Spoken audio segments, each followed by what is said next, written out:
The skin barrier revolution. Why everyone's talking about ceramides in 2025. 2025 has been dubbed the year of the skin barrier. The beauty and health world has shifted its focus from trendy ingredients to the foundational health of the skin. And at the heart of it all is one word: ceramides.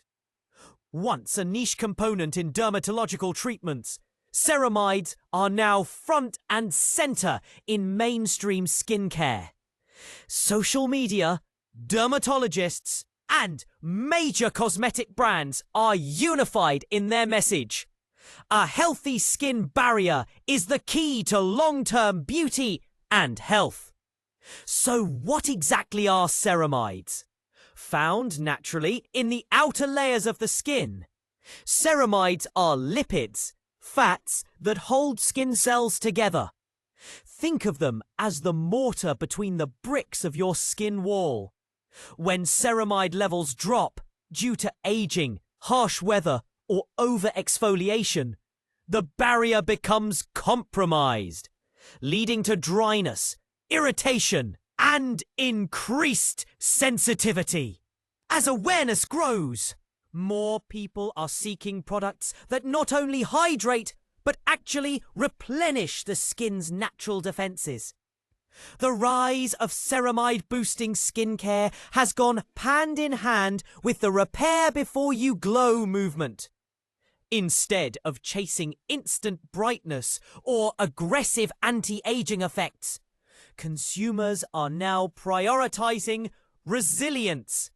Moisturizers, serums, and even cleansers are being reformulated to include a blend of ceramides, cholesterol, and fatty acids in an ideal ratio.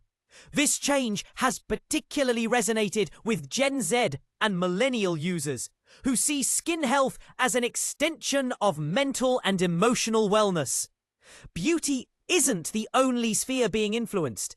The healthcare side of the conversation is pushing ceramide-focused routines for people with eczema, rosacea, and even long COVID-related skin issues. Dermatologists are prescribing over-the-counter ceramide products more than ever before. And pharmaceutical brands are launching research into how ceramide supplementation might aid in systemic inflammation reduction.